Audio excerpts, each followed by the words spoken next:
Good morning friend, welcome to you all in my channel doctor Anshuman Suman. आशा करते हैं आप लोग सभी स्वस्थ और अच्छे होंगे और अपने लक्ष्य के प्रति एकाग्र होंगे। मित्रों, आज जो मैं टॉपिक्स के बारे में अपना नॉलेज शेयर करने जा रहा हूं, मैं बताना चाहता हूं कि मैं जिज्ञासावश इस चीज़ को पढ़ा था और हमें अच्छा लगा और उसके बाद लगा कि मैं जो है इसको शेयर करूं ताकि आप लोग भी इससे लाभान्वित हो पाएँ। तो मित्रों, आज जो हम बात करेंगे, हम बात कर रहे हैं यूजीसी नोटिफिकेशन 2018 का, और इसका जो सोर्स है यूजीसी नोटिफिकेशन का ओरिजिनल सोर्स से इस वीडियो को बनाया जा रहा है और इसके जो तथ्य हैं वो ओरिजिनल नोटिफिकेशन का ही तथ्य है। हम इसमें देखने की कोशिश करेंगे, जो कि सभी लोगों का लगभग जिज्ञासा यही रहता है कि जहां हम काम कर रहे हैं असिस्टेंट प्रोफेसर के रूप में, उसके आगे हमारी प्रोन्नति कैसे होगा, उसके लिए क्या एपीआई पॉइंट का ज़रूरत है, क्या रिसर्च एकेडमिक का पॉइंट होता है, क्या इसके जो है प्रमोशन के प्रावधान हैं। ये सब जिज्ञासा सबके मन में रहता है, मेरे मन में भी था। और मैं यहाँ पे जो कुछ समझाऊँ तो हमको लगता है कि आप लोग भी इसको बेहतर ढंग से समझेंगे और अच्छा लगेगा। तो चलिए हम लोग देखेंगे। सबसे पहले हम क्या देखेंगे कि हायर एजुकेशन में जब खास करके टीचिंग फैकल्टी के रूप में जब नियुक्ति होता है तो उसकी प्रथम नियुक्ति असिस्टेंट प्रोफेसर माना जाता है। ठीक है, असिस्टेंट प्रोफेसर की नियुक्ति के रूप में होता है। और अब देखिए असिस्टेंट प्रोफेसर, और उसके बाद हम लोग क्या करते हैं, और अगर उसकी आगे की बात करें, हायरार्की की बात करें, पहले हायरार्की बात कर लेते हैं। तो असिस्टेंट प्रोफेसर, अब उसका अगला हायरार्की होता है असिस्टेंट प्रोफेसर ही, लेकिन वो हो जाता है सीनियर स्केल। ठीक है, और उसके बाद उसके ऊपर अगर चले तो फिर असिस्टेंट प्रोफेसर ही रहता है, लेकिन हो जाता है असिस्टेंट प्रोफेसर सिलेक्शन ग्रेड।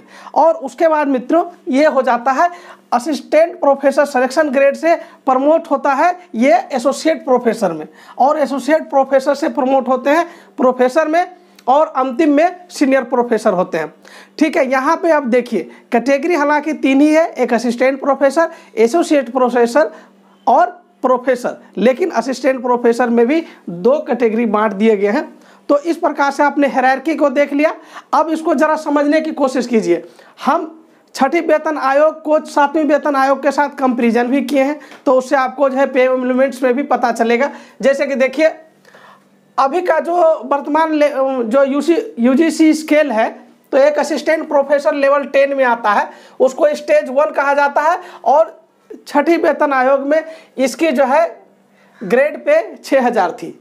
ठीक है, और अब जो है इसका वर्तमान वेतन देखिए ये प्रारंभ होता है 57,700 से। अगर कोई असिस्टेंट प्रोफेसर आज ज्वाइन करता है तो उसका जो प्रारंभिक स्केल है 57,700 होगी। ठीक है, हम यूजीसी स्केल की बात कर रहे हैं, क्योंकि हम बात भी कर रहे हैं, सोर्स भी बात कर रहे हैं, सोर्स यूजीसी नोटिफिकेशन 18 जुलाई 2018 का।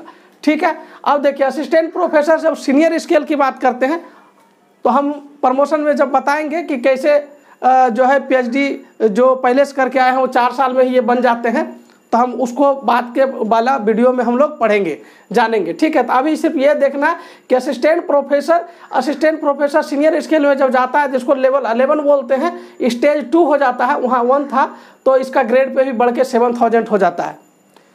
ठीक है, लेकिन और यहाँ पे जो है इसका जो इनिशियल स्टेज हो जाएगा, पे फिक्सेशन होगा 68,900 पे। ठीक है, उसी प्रकार से असिस्टेंट प्रोफेसर सिलेक्शन ग्रेड में ये लेवल 12 हो जाएंगे, स्टेज 3 हो जाएगा, और ग्रेड पे 8000, जबकि इसका जो इनिशियल जो बेसिक फिक्सेशन होगा वो 79,800 पे होगा। ठीक है, अब आइए यहाँ से ये जंप मारता है, असिस्टेंट प्रोफेसर से बन जाता है यहाँ पे एसोसिएट प्रोफेसर। एसोसिएट प्रोफेसर देखिए यहाँ पे हर जगह क्या क्या था, आप लगभग आप देखिए 11,000 के आसपास का इंक्रीमेंट हुआ था, ये सारे में आप देखिएगा, अंदाज़ा लगाइएगा। तो लेकिन यहाँ पे सीधी जंप है, क्योंकि ये तो कैडर में ही जंप हो जा रहा है, असिस्टेंट प्रोफेसर से एसोसिएट प्रोफेसर बन रहा है। अभी यहाँ तक सिर्फ असिस्टेंट प्रोफेसर ही था। ठीक है, तो यहाँ इसका बेसिक पे भी काफ़ी बढ़ जाता है, लेवल भी जो वहाँ X बढ़ रहा था, यहाँ 12 से 13A हो जाता है। ठीक है, इसके बाद अंतिम रूप से एसोसिएट प्रोफेसर बन जाता है, और उसका जो है लेवल 15 हो जाता है। ठीक है, स्टेज 5 हो जाता है, और ग्रेड पे 10,000 हो जाता है, जबकि इसका जो है फिक्सेशन 1,82,200 पर होता है। तो ये आपका आप देख चुके हैं कि इसकी हायरार्की क्या था, इसका बेसिक पे कैसे फिक्सेशन हो रहा था वो देख चुके हैं। अब हम जो सबसे इम्पोर्टेंट चीज़ हम लोग को जानना चाहिए ये कि आखिर जो है कैरियर एडवांसमेंट स्कीम से किस प्रकार से ये इतने सारे जो हम बात की हायरार्की की बात किए इनको प्रमोट कैसे होते हैं। तो इसका सबसे बेसिक चीज़ है एपीआई। तो एपीआई जो है एकेडमिक परफॉर्मेंस इंडिकेटर, ये बहुत इंपॉर्टेंट है एलिजिबिलिटी क्राइटेरिया के लिए। तो सबसे पहले एपीआई जो है अचीव करना पड़ता है लोग को, और एपीआई अचीव करने के बाद जो है वो आगे अपने कैरियर में प्रोग्रेस करता है, अर्थात प्रमोशन पाता है। तो हम लोग जो आज देखेंगे एपीआई एक्चुअली में कितना होना चाहिए हर कैडर के लिए, ठीक है। और उसके बाद हम ये देखेंगे एपीआई कैसे एक्वायर किया जाता है, और अगले वीडियो में हम लोग देखेंगे प्रमोशन के क्या क्या जो है प्रावधान है। तो सबसे पहले हम लोग यहाँ एपीआई को जानने के लिए हम दो भाग में बांट दिए हैं, एक तो यूनिवर्सिटी टीचर और दूसरा कॉलेज टीचर। यूनिवर्सिटी टीचर के लिए जो है आपको स्टेज 1 से स्टेज 2 में जाने के लिए 40 एपीआई पॉइंट चाहिए। उसी प्रकार से स्टेज 2 से 3 जाने के लिए आपको 100 एपीआई चाहिए, और यहाँ से फिर स्टेज 3 से स्टेज 4 में 90 एपीआई चाहिए। उसके बाद स्टेज 4 से स्टेज 5 में जाने के लिए 120 एपीआई चाहिए। ये यूनिवर्सिटी प्रोफेसर के लिए था। कॉलेज टीचर के लिए अब इसी प्रकार से इसका लगभग देखिए आधा है, आप आधा कर लीजिए तो याद हो जाएगा, ठीक है। तो सेम कैडर में आधा करना है, हाफ कर देना है। तो आप लोग एपीआई जो मिनिमम रिक्वायरमेंट है आपको कि एलिजिबल पाया जाए अगले कैडर के लिए, वो एपीआई तय करती है कि एपीआई होना चाहिए। मित्रों यहाँ पे एपीआई में बोल रहा हूँ कि एकेडमिक परफॉर्मेंस इंडिकेटर्स आखिर है क्या। एक एकेडमिक परफॉर्मेंस इंडिकेटर जो है बेसिकली जब 2018 के रेगुलेशन को आप पढ़ेंगे तो उसमें चर्चा है 2010 का रेगुलेशन, तो उसमें आपको पढ़ना पड़ेगा। यहाँ पे एपीआई 3 कैटेगरी में तय होते हैं। एपीआई के लिए 3 कैटेगरी होता है, कैटेगरी 1, ठीक है, कैटेगरी 2, कैटेगरी 3। कैटेगरी 1 में टीचिंग लर्निंग होता है, टीचिंग लर्निंग प्रोग्राम। कैटेगरी 2 में करिकुलम डेवलपमेंट होता है, और कैटेगरी 3 में रिसर्च होता है, ठीक है। ये सब के अलग अलग पॉइंट्स हैं, अभी हम इसमें डिटेल चर्चा नहीं करेंगे। तो ये सारे पॉइंट्स को कैलकुलेट करके आपको 40 लाना है। तो यहाँ पे आप एक और चीज़ मैं बता देना चाहता हूँ, ये जो 40 आएगा तो ये कैटेगरी 1 से अब नहीं आएगा। कैटेगरी 1 को एक्सेप्शन करके रखा गया, कैटेगरी 2 और 3 को प्लस करके 40 चाहिए। चाहे 40 चाहिए इस कैडर के लिए, इसके लिए 100 चाहिए, इसके लिए 90 चाहिए, इसके लिए 120 चाहिए। मित्रों यहाँ पर यही चीज़ टेक्निकल सब चीज़ को समझना है कि कैटेगरी 2 और कैटेगरी 3 से जोड़ करके आपको जो है एपीआई पॉइंट पूरना है यहाँ पे, ठीक है। तो कैटेगरी 2 में क्या आता है, करिकुलम डेवलपमेंट में सारे कोर्सेज जाएंगे, रिसर्च वाले जो कोर्सेस आते हैं अभी हम लोग यहाँ पे देखेंगे, ठीक है। तब आपको ये चीज़ समझ में आया कि सबसे पहले आपको एलिजिबिलिटी के लिए एपीआई चाहिए। अब वो जो एलिजिबिलिटी क्राइटेरिया को फॉलो करने के लिए हम कहाँ से चीज़ को लाएंगे, तब देखिए रिसर्च जो स्कोर होता है, जिसको एकेडमिक स्कोर भी बोलते हैं, एकेडमिक पॉइंट बोलते हैं, वो कैसे प्राप्त किया जाता है वो देखना है। तो कुल 6 प्रकार से एकेडमिक स्कोर या रिसर्च स्कोर पाने का प्रावधान यूजीसी 2018 के एक्ट में किया गया है। नोटिफिकेशन में 6 प्रकार का 1, 2, 3, 4, 5, 6। तो ये 6 को हम लोग सब देखेंगे बहुत आसानी से। मित्रों पहला वाला देखेंगे क्या है, रिसर्च पेपर।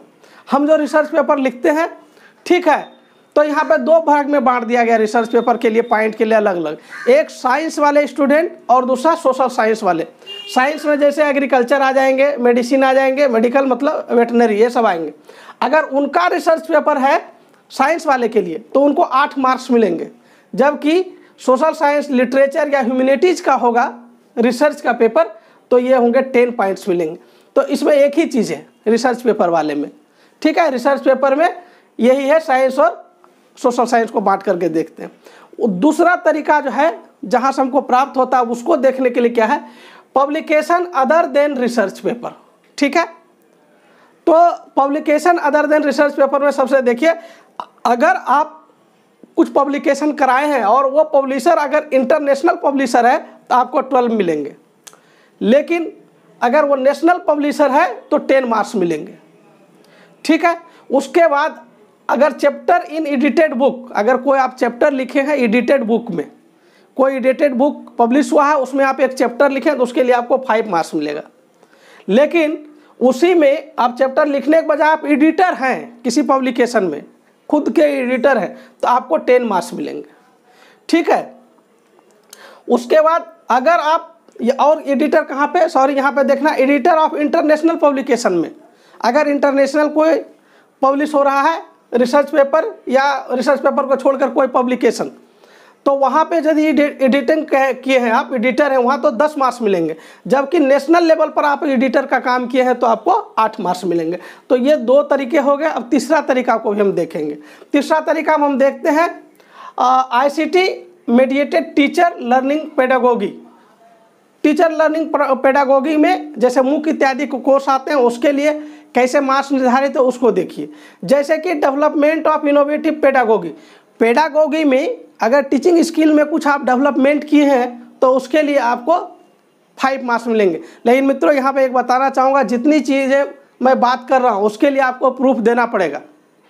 ठीक है। फिर उसके बाद है डिजाइन ऑफ न्यू कोर्सेस, अगर न्यू कोर्स का कुछ डिजाइन आप बनाते हैं तो उसके लिए आपको 2 मार्क्स मिलेगा। उसके बाद आपको मूक्स के कोर्सेस करते हैं, ठीक है, मेसिव ऑनलाइन कोर्सेस, ठीक है, मेसिव ओपन ऑनलाइन कोर्सेस से अगर आप करते हैं, जैसे 4 क्वाड्रेंट करते हैं तो आपको जो है कंप्लीट कोर्सेस 4 क्वाड्रेंट का करते हैं तो आपको 20 मार्क्स मिलेंगे। और उसके बाद यदि अगर एक ही क्वाड्रेंट करते हैं तो 20/4 = 5 मार्क्स मिलेंगे। ठीक है। फिर उसके बाद आप देख रहे हैं कि ई कंटेंट के लिए अगर डेवलपमेंट करते हैं, ई कंटेंट को अगर कंप्लीट कोर्स है ई कंटेंट का आप डेवलप करते हैं तो उसके लिए आपको 12 मार्क्स मिलेंगे। ठीक है। तो ये सारी चीज़ें देख रहे थे। अब आपको और जो है तरीका जो नंबर प्राप्त करने का है, एकेडमिक रिसर्च बढ़ाने का है, एकेडमिक मार्क्स बढ़ाने का और तरीका क्या है कि आप रिसर्च को गाइडेंस कीजिए, अर्थात अपने अंडर PhD इत्यादि करवाइए। तो अगर आप PhD करवाए हैं अपने अंडर तो एक PhD के लिए आपको 10 मार्क्स मिलेंगे। ठीक है। अगर कंप्लीट हो गया, डिग्री मिल गया, अवार्ड हो गया है, तब 10 मार्क्स। अगर आप थीसिस सिर्फ सबमिट किए तो उसके लिए आपको 5 मार्क्स मिलेंगे। और उसी प्रकार से आप अगर MPhil कराए हैं, डिग्री उसको मिल गया है तो 2 मार्क्स मिलेंगे। ठीक है। तो ये रिसर्च गाइडेंस में था। उसके अलावा भी कॉलेज यूनिवर्सिटी में रिसर्च प्रोजेक्ट भी होते हैं। तो रिसर्च प्रोजेक्ट 2 प्रकार के होते हैं। एक तो रिसर्च प्रोजेक्ट जो है आप कंप्लीट हाथ में लिए और कंप्लीट कराए। दूसरा ऑन गोइंग प्रोजेक्ट होता है कि आप लिए हाथ में लेकिन अभी काम चल ही रहा है। तो दोनों के लिए मार्क्स है। कैसे है देखिए, एक है 10 लाख से ऊपर का और एक 10 लाख से नीचे का अगर प्रोजेक्ट आप कर रहे हैं तो 10 लाख से ऊपर के प्रोजेक्ट वाले में 10 मार्क्स है और 10 लाख से नीचे वाले प्रोजेक्ट में 5 मार्क्स है, बशर्ते कि वो प्रोजेक्ट आप कंप्लीट कर दिए हो। ठीक है। और दूसरा इसी में पॉइंट है रिसर्च प्रोजेक्ट ऑन गोइंग। अगर ऑन गोइंग है तो अगर आप 10 लाख से ऊपर वाला ये प्रोजेक्ट है तो अभी कंप्लीट नहीं किए हैं तो इसलिए आपको कम मार्क्स मिले, 5 मार्क्स मिलेंगे। और जो है अगर वो 10 लाख से कम है तो उसमें 3 मार्क्स मिलेंगे। इसके अलावा भी अगर आप कंसल्टेंसी करते हैं, कंसल्टेंसी का सलाह इत्यादि देते हैं तो उसके लिए भी आपको 3 मार्क्स मिलेंगे। ठीक है। तो ये 4 तरीका हम लोग सीख गए रिसर्च स्कोर करने के लिए। 5वां तरीका हम लोग देखते हैं, पेटेंट से भी आपको जो है मार्क्स आते हैं। तो आप देखिए अगर इंटरनेशनली पेटेंट आपको कुछ मिला है किसी चीज़ पे, जो आप टॉपिक्स लिखे या डॉक्यूमेंटेशन किए उसका अगर पेटेंट इंटरनेशनली मिला है तो आपको 10 मार्क्स मिलेंगे।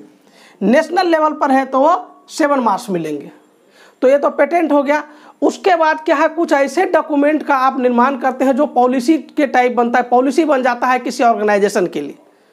बहुत ही शानदार ढंग से आप जो है उस पर एकाग्र मन से कुछ पॉलिसी का निर्धारण करते हैं और कई सारे एजेंसी जो है, बड़े बड़े एजेंसी या सरकार, चाहे गवर्नमेंट, केंद्र सरकार या राज्य सरकार आपको पॉलिसी के रूप में एक्सेप्ट कर लेता है, आपके टॉपिक्स को आने के पॉलिसी डॉक्यूमेंट को ले लेता है। तब जो है वो जो है उस पर भी आपको मार्क्स मिलेगा। जैसे कि पॉलिसी कहाँ जाना चाहिए, अगर यूएनओ एक्सेप्ट किया, UNESCO, world bank, central government, state government इत्यादि।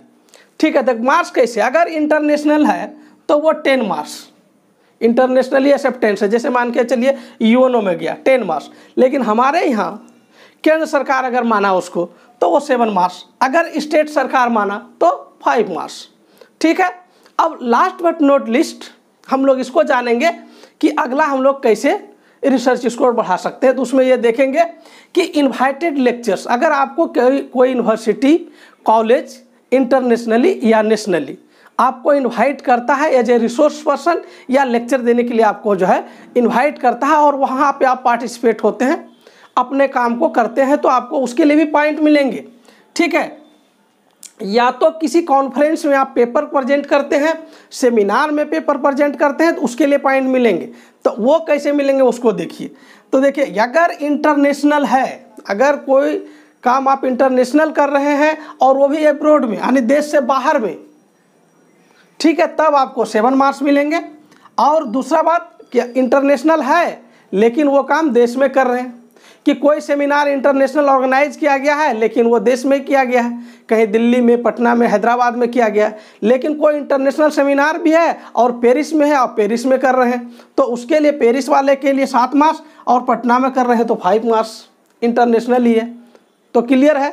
दूसरी बात, अगर सिर्फ ये नेशनल ही है तो नेशनल प्रोग्राम है तो उसमें आपको 3 मार्क्स मिलेंगे, और स्टेट लेवल का प्रोग्राम है तो आपको 2 मार्क्स मिलेंगे।